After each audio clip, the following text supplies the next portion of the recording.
आदिवासी टोकरे कोळी बांधव यांचे 24 दिवसाची उपोषणाची यशस्वी सांगता। जळगाव येथील शिवतीर्थ मैदानावर आमरण अन्नत्याग उपोषण यांचे सुरू असलेले आदिवासी टोकरे कोळी बांधव यांचा लढा 24 दिवसापासून कडाक्याच्या थंडीत सुरू होता। आज टोकरे कोळी जातीचे 50 दाखले प्रातिनिधिक स्वरूपात लहान मुलांना वितरित करण्यात आले। आंदोलनकर्ते प्राध्यापक भाऊसाहेब सोनवणे यांनी सांगितले की आमच्या आदिवासी टोकरे कोळी जमातीला जातीचे प्रमाणपत्र आजपासून वाटप होत आहे। भविष्यात जिल्ह्यातील 7ही प्रांत यांनी टोकरे कोळी जातीचे प्रमाणपत्र कायमस्वरूपी सुलभरित्या दिले गेले पाहिजेत। कोळी समाजातील विद्यार्थी शिक्षणाच्या सवलतीपासून कोणीही वंचित राहणार नाही याची काळजी आम्ही घेऊ। तसेच जिल्ह्यातील तिन्ही मंत्री 24 दिवसापासून भेट द्यायला आलेले नाही। मग विचार करायची गोष्ट आहे की यांना आपला समाज चालत नाही। यापुढे तिन्ही मंत्री महोदय यांना गावबंदी केली जाईल।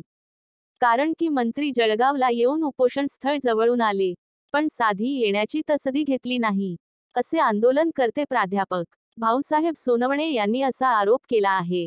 यावेळी मंगला सोनवणे, बबलू सपकाळे, जगन्नाथ बाविस्कर, पद्माकर कोळी, सुरेंद्र सोनवणे, संजय सोनवणे, हिरालाल सोनवणे, सचिन सैंदाने, जगदीश सोनवणे, श्रीराम सोनवणे, योगेश बाविस्कर, तुषार सैंदाने, प्रल्हाद सोनवणे, दीपक सोनवणे, दत्तू कोळी, संदीप कोळी, जितेंद्र सपकाळे व समाज बांधव महिला पुरुष मोठ्या संख्येने उपस्थित होते।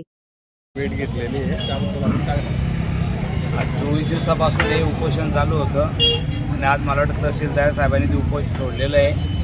मला वाटतं याबद्दल मी फक्त प्रशासन एकच विनंती करेल की हे कंटिन्यू चालू ठेवावं। तुम्ही वेळेनुसार पुरावे बघा, पण कंटिन्यू चालू दिलं तर मला वाटतं या समाजात जी तीव्र भावना होती ती परत निर्माण होणार नाही। आणि ती 24 दिवस उपोषण चालणं मला वाटते गंभीरची गोष्ट आहे। समाजाला सर्वांना न्याय देण्यासाठी लोकप्रतिनिधी सतत प्रयत्न करत असतात।